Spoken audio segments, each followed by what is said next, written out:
할렐루야. 이번 주부터 우리가 같이 모여서 예배드리는 것이 아니라 또 다시 온라인으로 예배를 드리기로 결정을 하였습니다. 그럼에도 불구하고 하나님의 은혜가 우리 가운데 또 동일하게 함께 하시라고 믿습니다. 우리 옆에 가정에 있는 모든 분들에게 한번 인사하시겠습니까? 하나님을 예배하는 것이 우리의 힘입니다.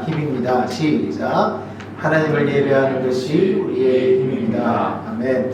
히브리서 12장의 말씀에 보면은 믿음의 주요 또 온전케 하신 이 예수를 바라보자 라는 말씀이 있습니다.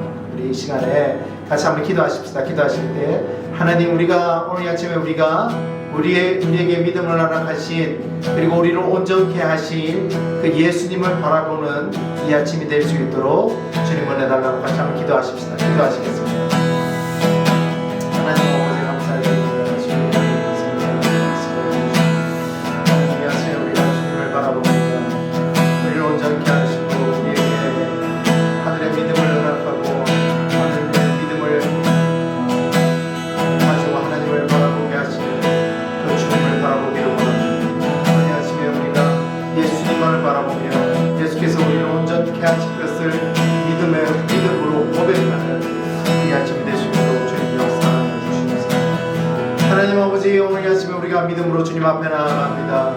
우리를 온전케 하시는 그 예수 그리스도를 바라보기로 결정합니다. 주님, 이 시간에 우리 가운데 임재하여 주시고 하나님, 우리가 찬양하고 주님을 바라보며 주의 말씀을 들을 때 주께서 우리를 온전케 하시며 우리를 회복케 하시는 이 아침이 될 수 있도록 주님 역사하여 주시옵소서. 그렇게 역사하신 주님을 믿으며 예수 그리스도 이름으로 기도합니다.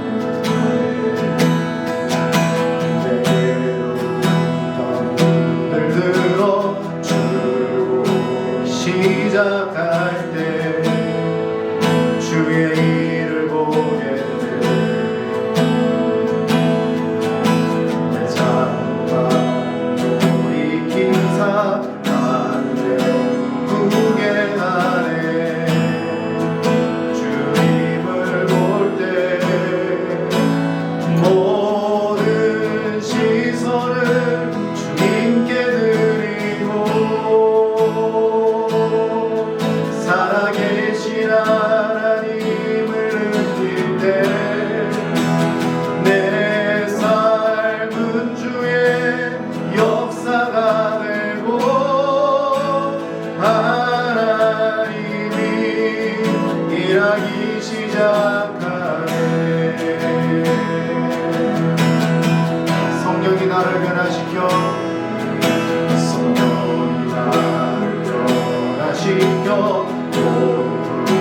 사라질 때 주의 일을 보게 돼.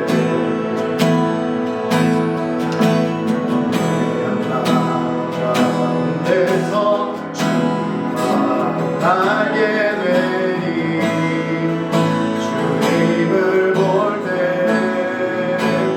모든 시선을 주님께 드리고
찬양합니다. 주님 홀로 높임 받으소서. 그래서 이 시간에 우리 같이 한번 기도하십시다. 우리가 고백했던 것처럼 하나님을 이 아침에 우리가 주님을 예배할 때에 주님 홀로 영광 받으시고 주님의 그 나라가 우리를 통치하시는 이 아침이 될 수 있도록 주님 역사해 달라고 합심해서 기도하며 나가도록 하십시다. 기도하시겠습니다.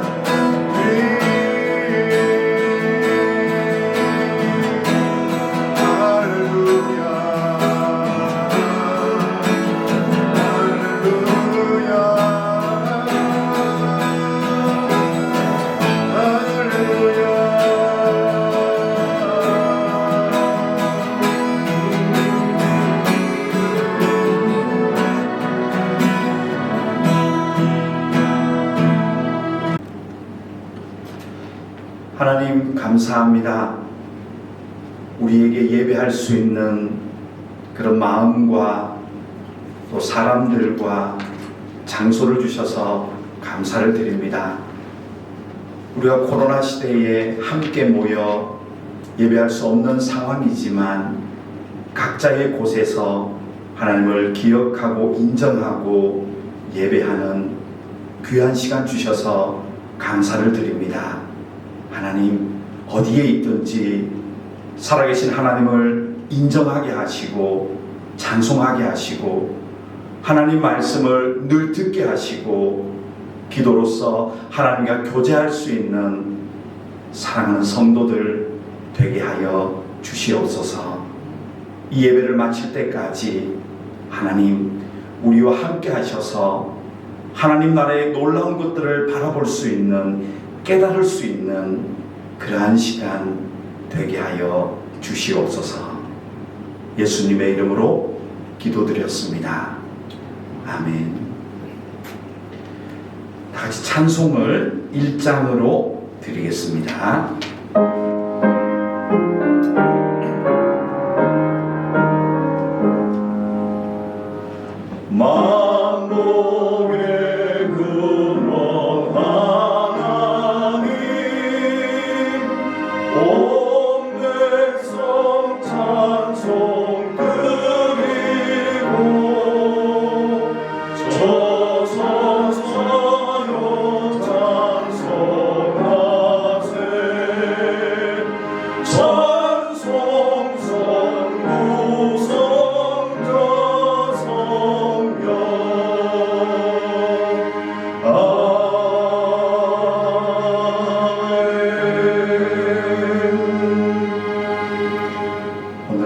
교동문 말씀 제29번입니다.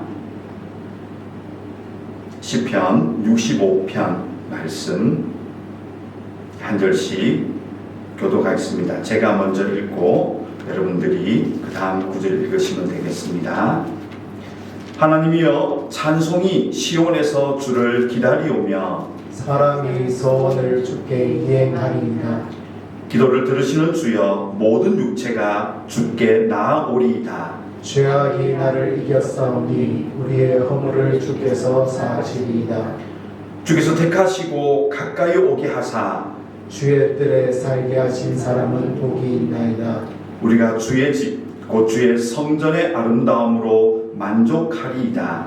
땅을 돌보사 물을 대어 심히 은택하게 하시며 하나님의 강에 물이 가득하게 하시고 이같이 땅을 예비하신 후에 그들에게 곡식을 주시나이다. 초장은 양떼로 옷 입었고 골짜기는 곡식으로 덮였음에 그들이 다 즐거이 외치고 또 노래하나이다. 아멘. 사도신경이 있습니다. 사도신경으로 우리 모두의 신앙 고백을 하나님께 올려드리겠습니다. 전능하사 천지를 만드신 하나님 아버지를 내가 믿사오며 그 외아들 우리 주 예수 그리스도를 믿사오니 이는 성령으로 잉태하사 동정녀 마리아에게 나시고 본디오 빌라도에게 고난을 받으사 십자가에 못 박혀 죽으시고 장사한 지 사흘 만에 죽은 자 가운데서 다시 살아나시며 하늘에 오르사 전능하신 하나님 우편에 앉아 계시다가 저리로서 산자와 죽은 자를 심판하러 오시리라. 성령을 믿사오며 거룩한 공예와 성도가 서로 교통하는 것과 죄를 사여 주시는 것과 몸이 다시 사는 것과 영원히 사는 것을 믿사옵나이다. 아멘. 다 같이 찬송가 315장입니다.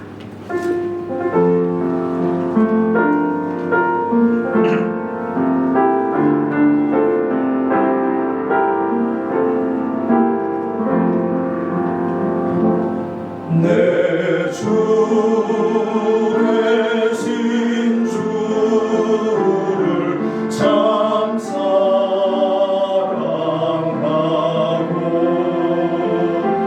또 그의 죄를 다고 합니다.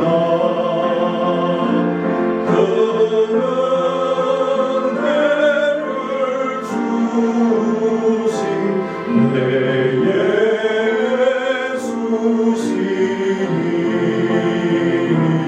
이 선모나도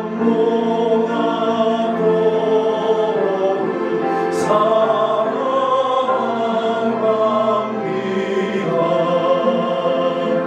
주 날 사랑하사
시간 함께 기도를 드리겠습니다.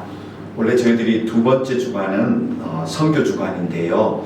이번 온라인 예배로 말미암아 3월 달에 선교 주일로 드리겠습니다. 그러나 합심할 기도 제목은 우리가 늘 하던 대로요, 베트남 교회들과 또 베트남의 복음화를 위하여서 한번 기도를 하겠습니다. 지금 코로나가 지역 감염으로 베트남의 여러 가지 어려운 상황들로 가고 있습니다. 하나님께서 너무 어렵지 않도록 이 베트남이 속히 회복이 되어지고 또 안정이 되어질 수 있기 위하여 기도해 주시고요. 또 지금도 베트남 교회가 온라인으로 예배를 드리고 있습니다. 이 많은 성도들이 어디에서 예배를 드리든지 하나님을 잊지 않고 또 하나님을 모르는 사람들에게 복음을 전할 수 있는 그런 하나님의 백성들이 되게 해달라고 이 시간 베트남을 위하여서 그리고 베트남 교회를 위하여서 우리 잠시 동안 한 목소리로 기도하도록 하겠습니다. 오늘은 제가 마무리 기도하겠습니다. 함께 기도하겠습니다. 하나님 감사합니다. 이 땅 베트남을 사랑하시고 지금까지 많은 구매 역사 이 시간까지 해주시고 감사합니다. 하나님 지금 코로나 사태로 인하여 많은 베트남 교회가 온라인 예배도 함께 모이지 못하는 상황 가운데 놓여지고 있습니다. 하나님 많은 베트남 교회들을 붙잡아 주셔서 이러한 시기에 나를 위해서 기도하게 하시고 하나님 어디에서 예배드리는지 하나님의 사람들로 살아가는 그런 베트남 성도들이 교회들이 되기를 간절히 소망합니다. 하나님 교회마다 하나님 말씀이 바로 선포되게 해주시옵시고 너무나 많은 자들이 믿지 않은 이곳 베트남 땅에 하나님 이 많은 성도들을 통하여 그들도 주님을 알 수 있는 역사가 베트남 땅에 일어나게 하여 주시옵소서. 하나님 이 코로나 사태가 속히 안정되기를 원합니다. 하나님 치료를 주시고 백신을 주셨지만 또 이것 때문에 나라가 혼란하지 아니하도록 하나님 긍휼과 자비를 베풀어 주셔서 베트남이 속히 안정적으로 되게 해주시옵시고 이 모든 일에 이제 교회가 나아가서 먼저 솔솔 수긍하며 하나님 사랑을 나타낼 수 있는 그런 좋은 계기와 기회가 되게 하여 주시옵소서. 하나님 이 베트남 땅을 주님 긍휼하게 베풀어 주시옵소서.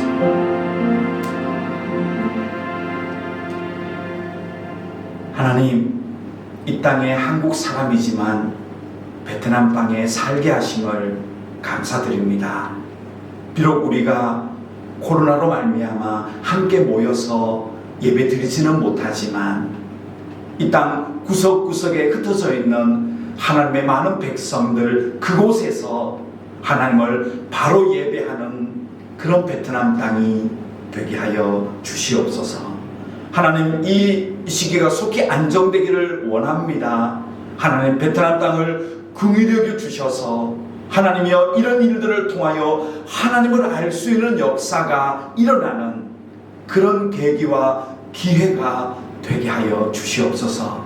많은 베트남 교회들 하나님이여 그 자리에서 흔들리지 말게 하시고 오히려 나아가서 하나님의 사랑으로 마음으로 믿지 않는 자들에게 다가갈 수 있는 그런 따뜻하고 하나님 주님의 능력만을 선포하는 강한 베트남 교회가 되게 하여 주시옵소서.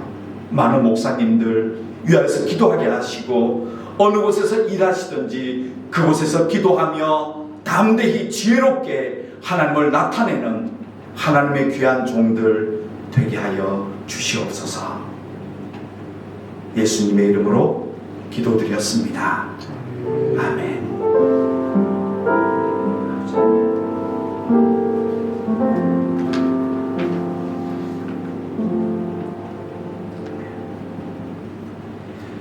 오늘은 성경 말씀 요한복음서입니다. 오늘 성경 본문은 요한복음 2장 13절부터 22절까지 말씀을 보도록 하겠습니다.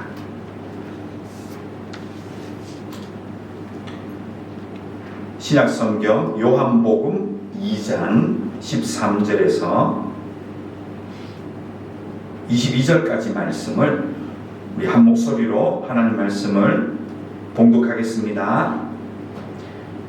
유대인의 유월절이 가까운지라 예수께서 예루살렘으로 올라가셨더니 성전 안에서 소와 양과 비둘기 파는 사람들과 돈 바꾸는 사람들이 앉아있는 것을 보시고 노끈으로 채찍을 만드사 양이나 소를 다 성전에서 내쫓으시고 돈 바꾸는 사람들의 돈을 쏟으시며 상을 엎으시고 비둘기 파는 사람들에게 이르시되 이것을 여기서 가져가라. 내 아버지의 집으로 장사하는 집을 만들지 말라 하시니 제자들이 성경 말씀에 주의 전을 사모하는 열심이 나를 삼키리라 한 것을 기억하더라. 이내 유대인들이 대답하여 예수께 말하기를 내가 이런 일을 행하니 무슨 표적을 우리에게 보이겠느냐. 예수께서 대답하여 이르시되 너희가 이 성전을 헐라. 내가 사흘 동안에 일으키리라. 유대인들이 이르되 이 성전은 46년 동안에 지었거늘 내가 3일 동안에 일으키겠느냐 하더라. 그러나 예수는 성전된 자기 육체를 가리켜 말씀하신 것이라. 죽은 자 가운데서 살아나신 후에야 제자들이 이 말씀하신 것을 기억하고 성경과 예수께서 하신 말씀을 믿었더라.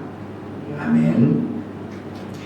네, 오늘은 성가대가 준비를 할 수 없는 관계로요 찬양을 다 같이 한 곡 더 드리겠습니다. 찬송가 270장으로 찬송을 한 장 같이 드리겠습니다. 270장입니다.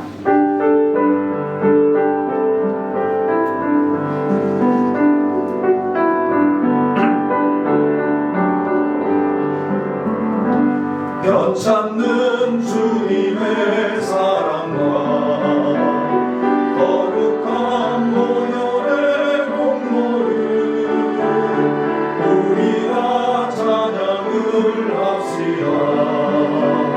주님을 만나볼 때까지 예수는 우리를 배우게 하시는 주시니 그의 피 우리를 눈보다 보이게 하셨네. 우리를 깨끗게 한 피는 무궁한 생명의 물일세. 생명의 구원을 받은 자 하나님 찬양을 합시다. 예수는 우리를 깨끗게 하시는 주시니 그의 피 우리를 눈보다 더히게 하셨네. 주님의 거룩한 보혈을 날마다 입으로 간증해 담대히 싸우며 나가세. 천국에 들어갈 때까지 예수는 우리를 깨끗게 하시는 주시니 그의 피 우리를 눈보다 더히게 하셨네. 십자가 단단히 붙잡고 날마다 이기며 나가세. 허리에 멸류관 쓰고서 주 앞에 찬양할 때까지 예수는 우리를 깨끗게 하시는 주시니 그의 피 우리를 눈보다 더히게 하셨네. 아멘. 잠시 기도드리고 하나님 말씀 보도록 하겠습니다. 하나님 감사합니다. 비록 온라인이지만 우리의 자리에서 하나님을 예배하게 하심을 감사드립니다. 이 시간 말씀을 함께 나눕니다. 성령 하나님, 이 말씀을 깨달을 수 있게 하시고 아멘으로 고백하며 주님 나라의 놀라운 것들을 발견할 수 있는 그런 말씀 시간이 되게 하여 주시옵소서. 예수님의 이름으로 기도드렸습니다. 아멘. 예, 베트남 코로나 상황에 따라서 당분간 온라인 예배를 드리게 되었습니다. 이런 일들을 통해서 우리가 예배는 장소나 어떤 형식이 아니라 바로 그 순간 그 자리에서 하나님을 고백하고 인정하는 것, 그리고 하나님을 찬양하는 것이 예배라는 것을 다시금 깨달을 수 있고, 또 앞으로 우리가 어디에 있든지 항상 하나님을 인정할 수 있는 그런 것이 우리 신앙이 아닐까, 또 그런 기회와 또 계기가 이번을 통하여 우리가 깨닫는 것은 아닐까 생각을 해보았습니다. 여러분 가정에서 또 어디에서 계시든지 이 예배를 보시는 이 순간 함께 하나님을 고백하고 인정하고 찬양하는 것이 아주 중요합니다. 여러분 오늘 말씀 가운데 또 예배 가운데 그곳에서 하나님을 인정하시는, 찬양하시는 여러분이 되었으면 참 좋겠습니다. 오늘 말씀은 우리가 계속해서 예수님에 대한 이야기들을 올해는 나누고 있는데요. 오늘 본문은 사복음서에 다 나오는 내용입니다. 마태, 마가, 누가, 요한복음에서 다 기록하고 있는 내용입니다. 예수님의 행적이나 말씀, 이적, 그리고 어디를 가셨고 누구를 만났는지 이런 모든 것들은 의미가 있습니다. 그래서 이 의미가 예수님의 구속 사역과 그리고 하나님의 이 우리를 향하신 복음의 역사 가운데 어떻게 연결되어지고 있는지를 원래는 조금 더 많이 살펴보고자 합니다. 그 중에 오늘은 사복음서에 다 나오고 있는 예수님의 성전 방문하는 이야기입니다. 이 성전 이야기 많이 알고 계시죠? 그리고 이 성전은 이스라엘 사람들에게는 믿음의 중심입니다. 가장 중요하고 성전을 중심으로 하는 모든 생활이, 또 이들이 생각하는 것들이 바로 신앙의 중심이었습니다. 그만치 이스라엘 사람들에게는 성전이 아주 중요했습니다. 사진이 몇 개 있는데요. 이 성전이 처음 시작은 성막부터 시작하죠. 제가 설교에 몇 번 말씀드렸는데요. 사진을 한번 같이 보겠습니다. 사진 열어주세요. 자, 이 첫 번째 사진은 광야에서 시작된 성전입니다. 성막이죠. 죄송합니다. 장막, 또 회막, 그렇게 불렀던 성막입니다. 물론 이 시작은 하나님께서 제정해 주셨습니다. 근데 이것이 그 다음 사진이요. 자, 이번 사진을 보시면 제법 커졌죠? 건물로 지어지는 솔로몬이 만든 성전입니다. 아버지 다윗 때는 허락지 않으셨죠? 피를 많이 흘려서. 그래서 다윗과 싸운 나라에서는 그 성전이 마치 자기들을 조롱하거나 하나님이 아주 무력적으로 강한 이런 분으로 비춰줄 수 있기 때문에 하나님은 허락지 않았습니다. 그래서 태평시대에 이 솔로몬을 통하여 하나님이 이런 성전을 짓게 하셨습니다. 세 번째 성전은 다음 사진입니다. 정확한 측량을 하기 어렵습니다. 왜냐하면 이 성전은 바벨론 포로 이후에 돌아와서 스룹바벨과 에스라에 의해서 이 성전이 재건되어집니다. 많은 사람들이 이 성전을 보고 울었습니다. 왜냐하면 솔로몬 시대에 성전만큼 그렇게 화려하거나 장엄하지 않았다고. 안타까워하며 다시 성전을 중수하고 재건했던 그런 스룹바벨 성전이라고 합니다. 마지막 사진은요, 이 성전은 바로 헤롯 대왕이 지었던, 성경은 46년간, 그러나 이후에도 이 성전은 완공이 되지 않았습니다. 그래서 오랜 시간 동안 굉장히 큰 사이즈로 만들었던 헤롯 성전입니다. 그 다음 사진 한번 보세요.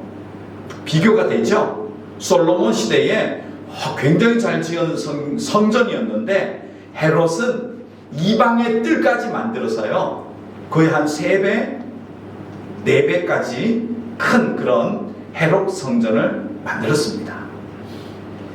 자, 예수님의 이야기는 바로 이 헤롯 성전에서 일어난 이야기입니다.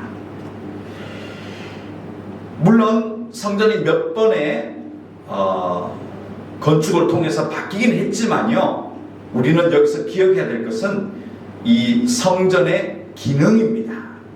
왜 하나님이 이 성전을 이스라엘 가운데 먼저 설계해 주시고 짓게 하셨는지가 중요합니다. 먼저 오늘 성경을 한번 먼저 찾아볼게요. 출애굽기 25장 8절. 화면이 잘 보이시나요? 아니면 잘 안 보이시면 성경을 찾으셔야 됩니다. 출애굽기 25장 8절 9절을 한번 보겠습니다. 같이 읽어볼까요? 내가 그들 중에 거할 성소를 그들이 나를 위하여 짓되 물은 내가 내게 보이는 모양대로 장막을 짓고 기구들도 그 모양을 따라 지을지니라. 하나님께서 이 성전, 성막은 먼저 명령하셨습니다. 목적은 딱 하나입니다. 출애굽기 25장 8절에 있죠? 뭐라고요? 내가 그들 중에 거할. 근데 이것이 한글 성경으로 거할이라고 했는데 원어 성경은 달라요. 주거하다, 거주하다라는 뜻입니다. 다시 말해서 하나님께서 내가 너희와 함께 거주하고 싶다, 주거하고 싶다 라는 마음으로 성막을 만들라고 하신 겁니다. 즉 이 성막을 통해서 하나님은 사람들과 함께 생활하고 서로 대화하고 만나고 때로는 혼내기도 하시고 때로는 칭찬도 하시고 이런 창구로, 연결 통로로 성막을 만들어 주셨다는 겁니다. 자, 이 이야기는 솔로몬에 가서 더 정확하게 나옵니다. 그 다음 성경 열왕기상 8장 41절. 열왕기상 8장 41절에서 43절인데요. 이제 솔로몬이 이 성전을 잘 지은 다음에 솔로몬은 이 성전의 기능을 정확하게 알고 있었습니다. 그리고 하나님께서 이 성전에서 원래 성막을 만들 때 거주하고자 하셨던 그 마음을 이제 이렇게 얘기하십니다. 같이 읽겠습니다. 또 주의 백성 이스라엘에 속하지 아니한 자 곧 주의 이름을 위하여 먼 지방에서 온 이방인이라도, 잠시만요, 여기 보면 이제 이 성막은 이스라엘뿐만 아니에요. 솔로몬이 지은 성전에서는 먼 지방에서 오는 이방인까지도, 다른 민족까지도 그 성전의 기능을 이용하게 해놨습니다. 재밌죠? 42절입니다. 읽겠습니다. 그들이 주의 크신 이름과 주의 능한 손과 주의 펴신 팔의 소문을 듣고 와서 이 성전을 향하여 기도하거든. 이스라엘 사람뿐만 아닙니다. 모든 민족, 먼 곳에서 왔던 어떤 민족이 와서도 하나님을 인정하고 그곳에서 하나님을 찾고 기도하며, 43절입니다. 같이 읽겠습니다. 주는 계신 곳 하늘에서 들으시고 이방인이 주께 부르짖는 대로 이루사 땅의 만민이 주의 이름을 알고 주의 백성 이스라엘처럼 경외하게 하시오며 또 내가 건축한 이 성전을 주의 이름으로 일컫는 줄을 알게 하옵소서. 아멘이죠. 솔로몬은 그 성전이 하나님이 사람과 만나는 곳, 그리고 이것은 이스라엘뿐만 아니라 어떤 민족이 하나님을 인정하고 돌아올지라도 그 영혼을 만나시고 대화하시고 하나님을 경외하게 하시고 그렇게 살아갈 수 있도록 이 성전이 그 기능을 한다는 것, 솔로몬은 정확하게 알고 있었습니다. 그런데 예수님 시대에 와서 어처구니 없는 일이 일어난 겁니다. 이 기능들은 전부 상실되어서 버리고 이 성전에서 일을 해야 되는 레위인들, 제사장들, 또 대제사장들이 이 성전을 통하여 엉뚱한 일들을 하기 시작합니다. 이 성전을 운영하고 유지하는 사람들은 레위인들입니다. 그들은 땅을 따로 받지 않았습니다. 이 성전 일을 하면서 가지고 오는 재물들, 11조들, 그리고 하나님께서 20살 이상이 되는 모든 남자들은 반세겔의 은, 약 5g쯤 되는 그 은을 1년에 한 번 이 성전에 납부하라는 제도를 만드셨습니다. 왜냐하면 그래야지 그들도 이 성전을 위하여서 보수도 하고 유지도 하고 또 떡을 만들기도 하고 또 제사장이 입는 옷들의 보석을 만들고 세공하고 이런 모든 부대 비용들을 하나님께서는 성전세를 만드셔서 납부하게 하셨습니다. 그리고 11조를 내고 자기 재산의 11조, 첫 수확한 것, 첫 새끼를 얻은 것들을 성전에 바치는 겁니다. 그러면 레위인들은 그것을 받아서 자기들이 기본적인 생활을 하며 살게 했다는 겁니다. 그런데 이 타락은 이미 구약시대 때 많이 나와요. 여러분 잘 아시는 엘리 제사장의 아들 누구죠? 사무엘상 2장 3장을 꼭 읽어보십시오. 거기 보면 흠니와 비느하스라는 이 성전에서 일하는 대제사장의 아들이 나옵니다. 이들이 사람들이 가져온 재물을 제사도 하기 전에 자기들이 갈취합니다. 또 그 제사를 드리는 많은 수종되는 여인들과 좋지 못한 관계를 맺습니다. 하나님께서 이 성전에서 일어났던 이런 범죄들을 굉장히 경노하시며 또 전쟁에서 패하는 이런 징계까지도 내리셨던 이런 일들이 일어난 겁니다. 또 아모스 2장 8절에 보면 성전에 돈이 많았어요. 11조들 들어오고 또 성전세를 납부하니까 이걸 고리대금으로 담보를 잡고 빌려준 거예요. 옷을 지금이야 옷 사면 얼마 하지 않지만 그 당시는 이 겉옷이 굉장히 중요한 재산이거든요. 근데 그런 옷들을 받고 성전세로 고리대금을 해줍니다.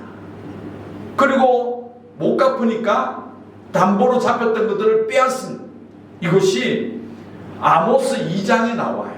2장 8절 나중에 한번 찾아보십시오.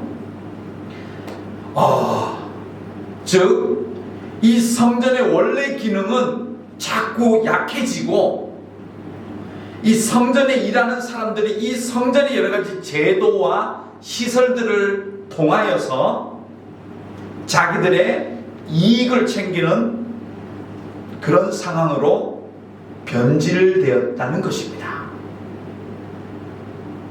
그 중에 한 방법이 제사를 지내기 위해서는 흠이 없는 양들, 또 비둘기들, 염소들을 드려야 되는데 먼 곳에서 이 예루살렘 성전으로 이동했기 때문에 오는 길에 이 짐승들이 뭐 다리를 다치기도 하고 뭐 넘어져서 어디가 뭐 찢어지기도 하고 이러면 성전에 도착했을 때는 흠이 있는 제물이 되는 겁니다. 드릴 수가 없죠. 이런 곤란한 일들이 일어났을 때 그러면 제사장들이 상식적이라면 얼마나 수고했느냐, 정성을 이해하고 받아줘야 되는데, 아 그래? 우리가 깨끗한 거 준비해놨어. 그래서 이걸 사. 그리고 어차피 가져왔으니까 얘는 우리가 사줄게. 그래서 받아서 대충 이렇게 쓱쓱 고쳐서 치료해서 그걸 되팔았던 겁니다. 굉장한 이득이 생긴 거죠. 바로 그런 현장이 이 성전이 되어버린 거예요. 또 하나의 수법은 성전세, 아까 말씀드렸죠? 은 반세계, 1년에 은 반세계. 이 반세계는요 약 한 1데나리온, 드라크마 이런 얘기 들어보셨죠? 로마의 화폐 단위가 데나리온이고요, 그리스 화폐 단위가 드라크마인데 약 1데나리온쯤 된다는 거죠. 그럼 하루에 2데나리온, 그러니까 하루에 노동자가 일을 했을 때 받을 수 있는 돈이 1데나리온이라면 한 5만원? 요즘 많이 올랐는지 모르겠는데요. 아무튼 계산해보면 1년에 약 한 10만원, 한 15만원 정도 됐던 것 같아요. 한국 돈으로. 근데 문제는 당시의 화폐는 누구의 얼굴을 넣었죠? 그 당시에 황제나 옛날에 신, 그 우상이겠죠. 이런 것들을 가지고 거기다 동전에 은화에다가 새겨넣고 그것을 통용하겠다는 겁니다. 또 가져왔으니까 아니 하나님 앞에 드리는 건데 이런 우상의 돈을 어떻게 받아? 라고 하며 이거 안 돼, 불합격!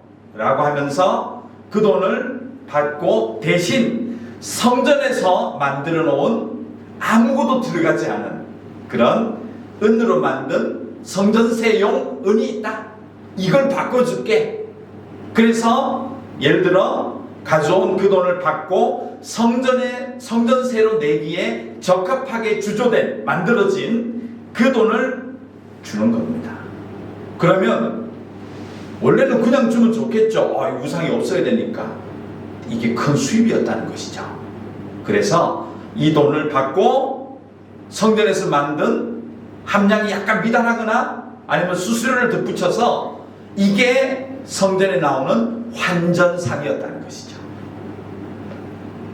그러니 1년에 한 번 명절 때, 이 6월절 때 올라오는 이 수입이 어마어마했다는 거예요. 그리고 짐승들이 가져오는, 이 제물로 가져오는 짐승들도 아주 흠집 났다고 트집 잡고 받고 조금 치료해서 되팔고, 이거 완전히 뭐 최고의 장사였죠. 이런 일들이 성전에, 예수님 당시에 성전에 일어났던 겁니다. 자, 성경 들어가 볼게요. 요한복음 2장 13절.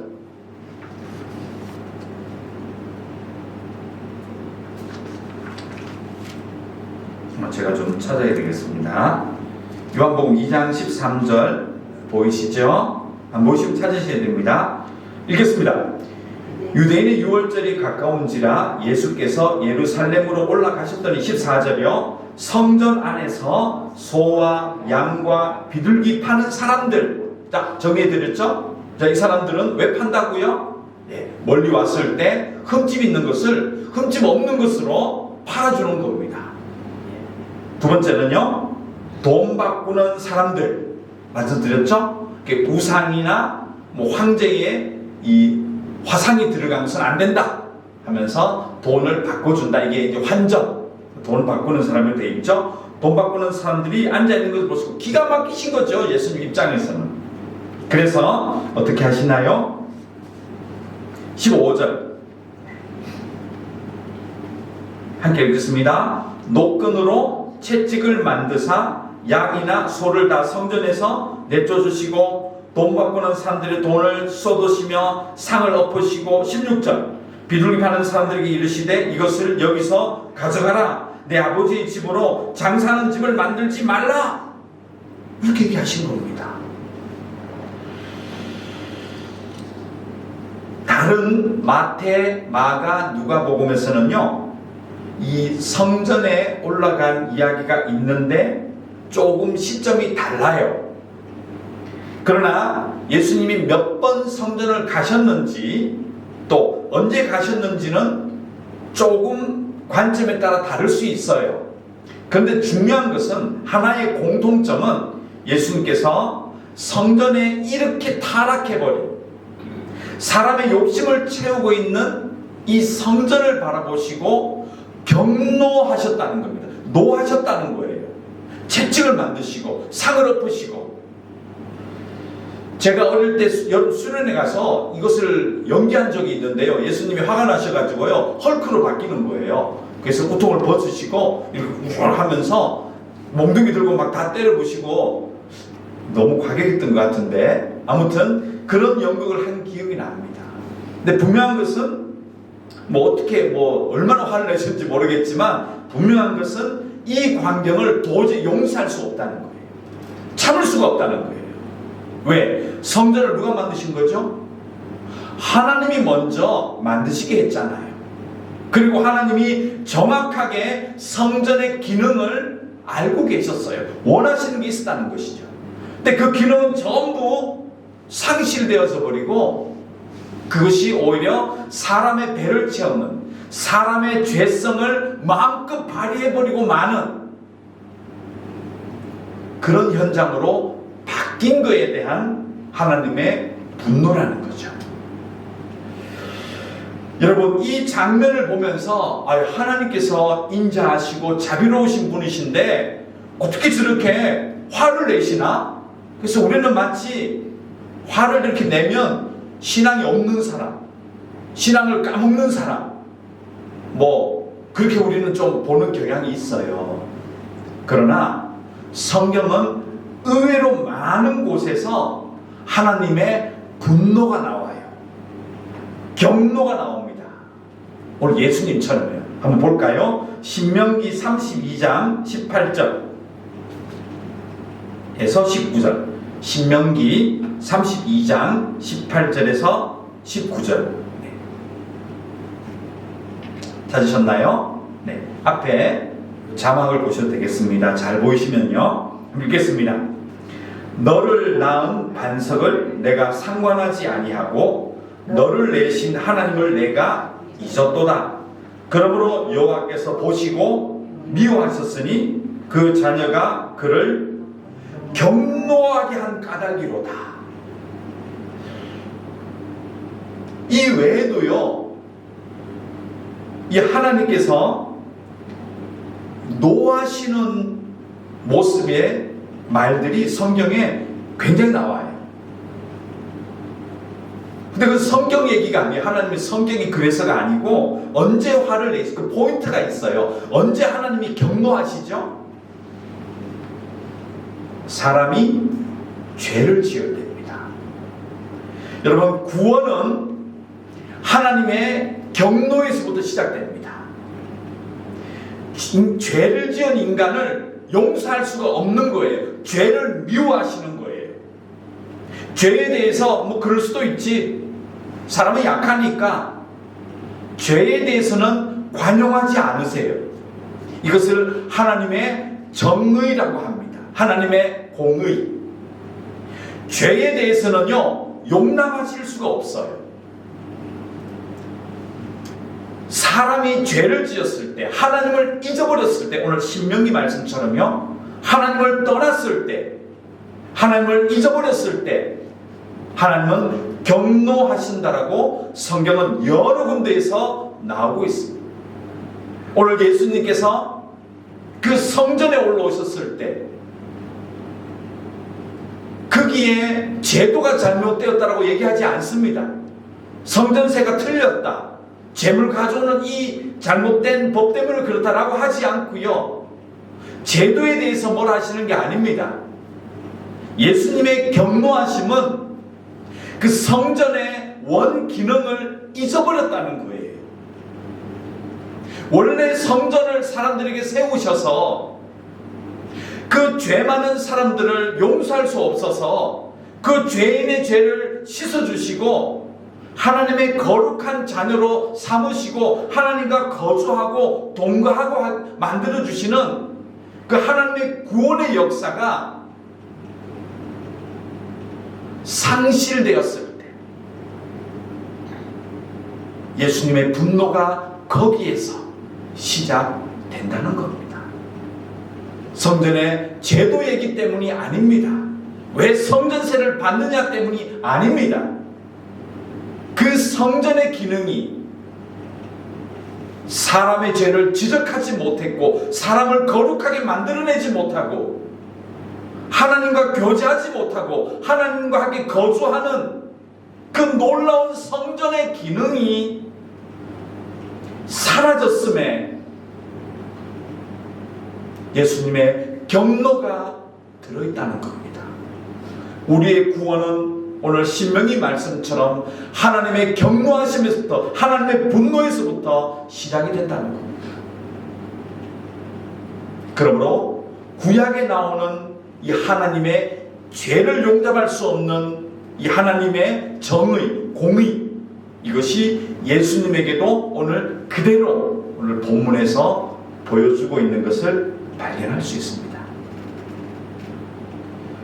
자, 하나 더 찾아보겠습니다. 다음은 잠언서 3장 11절 12절.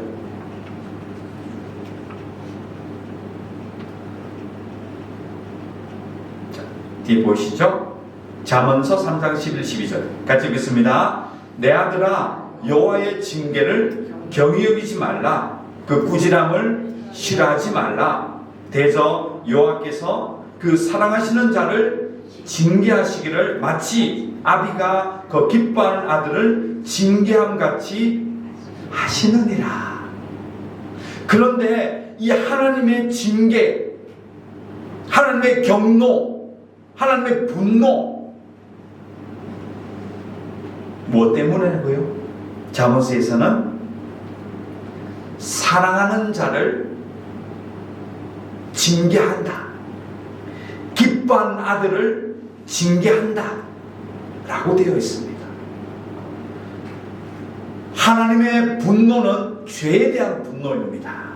그리고 그 분노 안에는 내 아들이, 내 자녀들이 그 죄를 깨닫고 돌아서서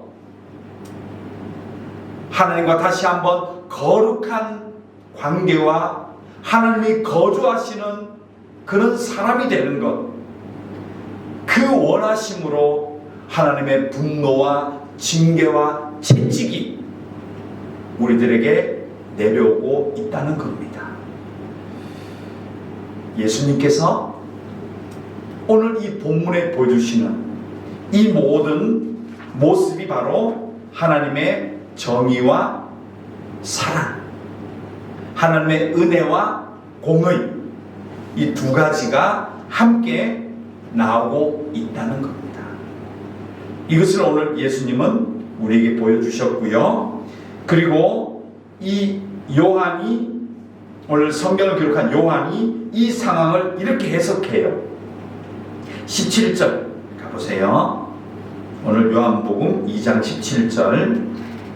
이건 예수님이 하신 얘기가 아니에요. 요한이 예수님의 이 말씀을 어떻게 깨달은지 한번 보세요. 17절 읽습니다. 제자들이 성경 말씀에 주의 전을 사모하는 열심이 나를 삼키기라 한 것을 기억하더라. 이 요한은 이 예수님의 성전에 대한 분노, 이 징계를 어떻게 해석했냐 하면요, 시편 69편 9절을 인용합니다. 근데 이 시편 69편 9절은 바로 뭐냐? 하나님의 열심에 대한 얘기입니다. 근데 이 열심이 키느아라는 히브리어인데요, 이게 원래는 뭐냐면요, 질투하다는 뜻입니다. 자, 요거 제가 성경 찾아놨습니다. 시편 69편 9절 보세요. 그렇죠? 읽겠습니다. 주의 집을 위하는 열성이 나를 삼키고 주를 비방하는 비방이 내게 미쳤나이다. 그리고 신명기 29장 20절을 읽겠습니다. 여호와는 이런 자를 사하지 않으실 뿐 아니라 그 위에 여호와의 분노와 질투의 불을 부으시며 또 이 책에 기록된 모든 저주를 그에게 더하실 것이라. 여호와께서 그의 이름을 천하에서 지워버리시되. 자, 이 신명기 29장 20절에 보면 여기에는 한글로 어떻게 이 같은 열심을 번역했냐 하면 질투로 번역해놨어요. 그러니까 오늘 요한은 예수님의 이 말씀을, 예수님의 이 행동을 보면서 뭐를 봤다는 거예요?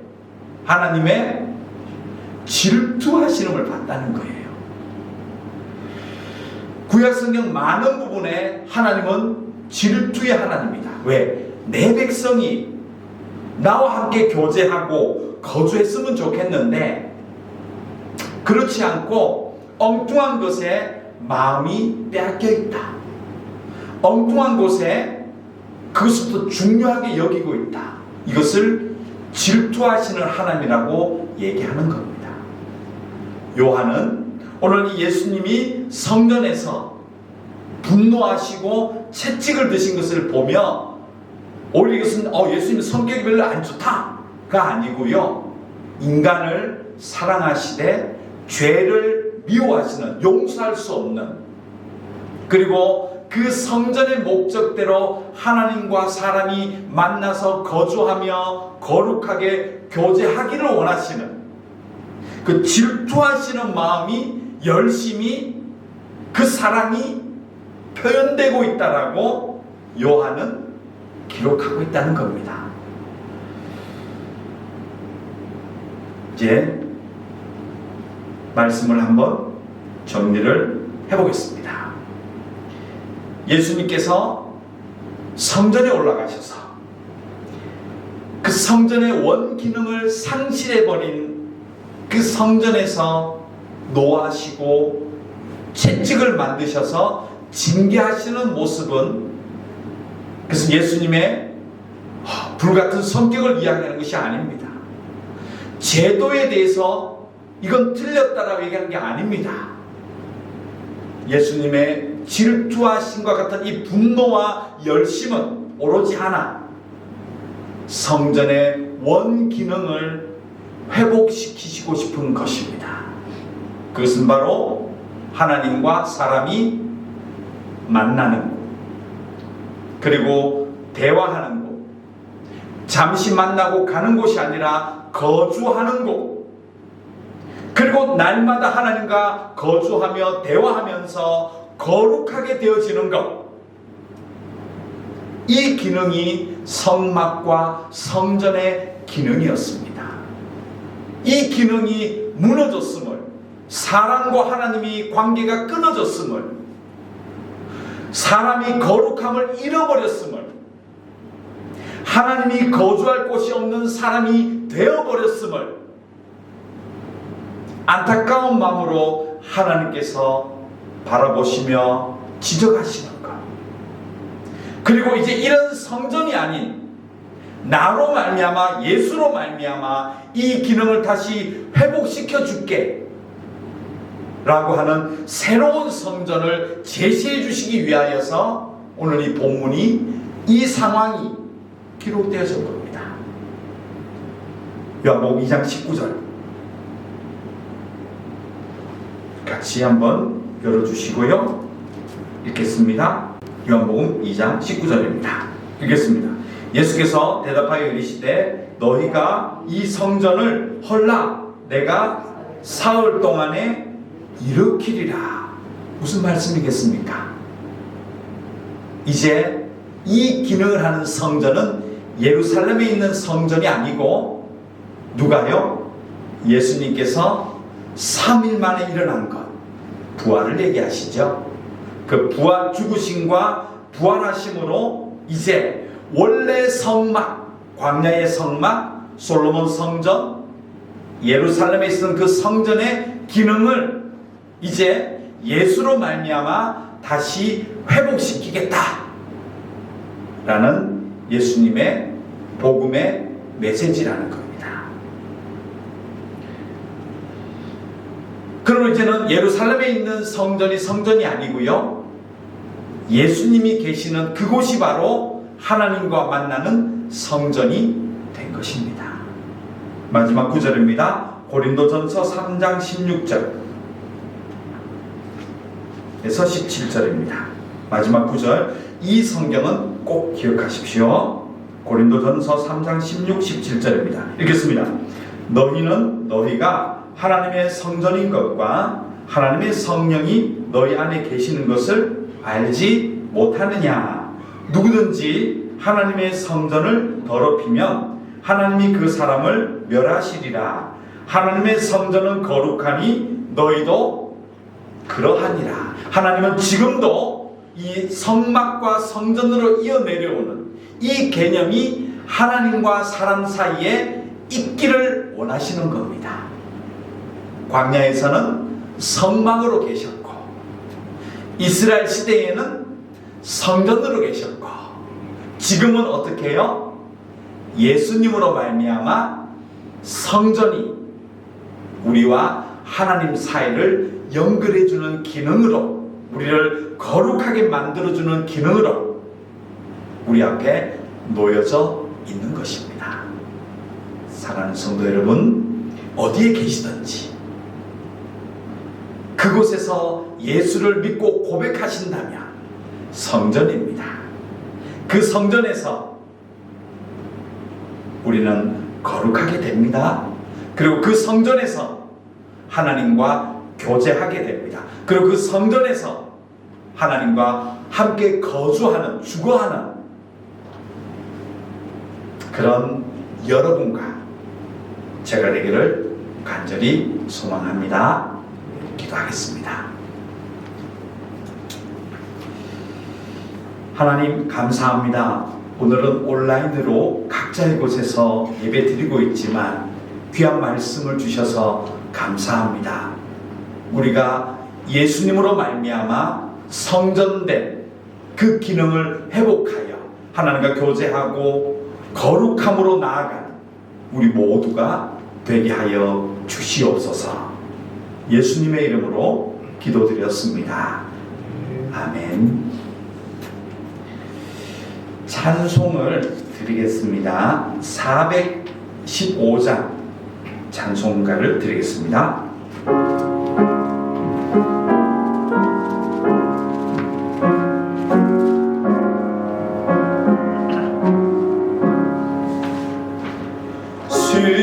십자가 그늘 아래 나 쉬기 원하네.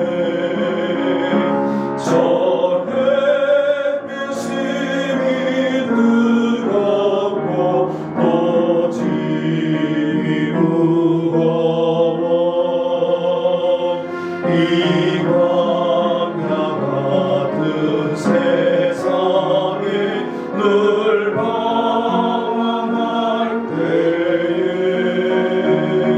주 십자가의 그늘에 내 싣고 찾았네. 내 눈을 밝히소서. 저 십자가 볼 때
헌금은 여러분 온라인이나 또 나중에 우리가 대면 예배가 되면 그때까지 하셔도 되겠습니다. 그러나 헌금 기도를 위하여서 제가 기도하겠습니다. 그리고 축복 기도 드리겠습니다. 기도하겠습니다. 하나님 참 감사합니다. 우리에게 성전을 주셔서 하나님이 거주하고 만나주시고 거룩하게 해주심을 감사드립니다. 그 예수를 고백하며 살아가는 우리 모든 성도들 되게 하여 주시옵소서. 우리 마음을 들여 감사의 표현으로 헌금을 드렸습니다. 하나님 그 마음들을 기억해 주셔서 삶의 더 많은 부분에서 하나님의 손을 볼 수 있는 복된 손들이 되게 하여 주시옵소서. 하나님 이 땅에 살아가며 물질 때문에 어려움 당하지 말게 하시고 물질로 말미암아 거만해지거나 하나님을 잊지 말게 하시고 물질로 말미암아 하나님을 원망하는 자리에도 내려가지 말게 해주셔서 가장 알맞는 부족함이 없는 하나님의 귀한 축복으로 모든 성도들 함께하여 주시옵소서. 예수님의 이름으로 기도드렸습니다. 아멘. 지금은 우리 주 예수 그리스도의 은혜와 하나님의 그 크신 사랑하심과 우리 속에 거주하시며 아버지라고 부르게 하시고 고백하게 해주시는 성령 하나님의 위로하시고 충만하심의 역사가 왜 우리에게 성전을 주셔서 왜 예수를 주셔서 우리가 하나님과 교제하고 우리와 함께 동행하기를 원하신다는 그 하나님의 마음을 꼭 알아들이기로 작정하는 이 자리에 모인 하나님의 백성을 머리 위에와 그리고 우리가 살아가야 될 이곳 베트남 땅 위에 지금부터 영원토록 함께 있을지어다. 아멘.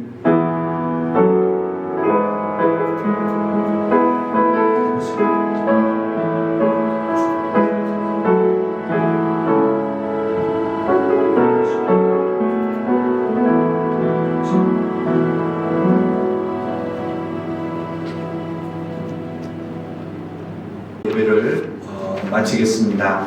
여러분 온라인 예배지만요, 여러분 각자의 곳에서 예배를 늘 드리시는 여러분 되시기를 바랍니다. 광고도 있습니다. 광고를 몇 가지 드리겠습니다. 당분간은 이 베트남 정부의 방침에 따라서 20인 이하 종교 활동을 해야 되는데요. 저희들은 숫자가 또 한계가 있기 때문에 당분간은 온라인 예배로 지금과 같은 형식으로 계속해서 예배를 드리고 영상 자료를 올려놓겠습니다. 여러분 어느 곳에 계시든지 또 이 순서에 따라서 함께 예배를 드려주시면 감사하겠습니다. 원래 오늘은 선교 주일인데요.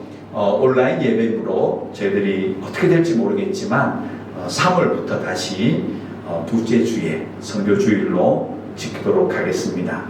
그리고 마지막 광고는 또 이 영상을 보지 못하는 분들이 혹시 계셔서 교회에 올 수 있기 때문에 제가 교회에서 좀 카페에서 주일날 좀 상주하면서 또 기도하고 혹시 여러분 가운데 또 특별히 기도 부탁이 있으시면 오셔서 또 커피 한 잔과 또 함께 기도도 좀 해드리고 그런 시간으로 제가 카페에 또 교회에 거주하고 있겠습니다. 여러분 혹시 마음이 있으시면 한두 명 정도는 방문하셔도 상관이 없을 것 같습니다. 감사합니다. 이것으로 모든 예배를 마치겠습니다. 감사합니다.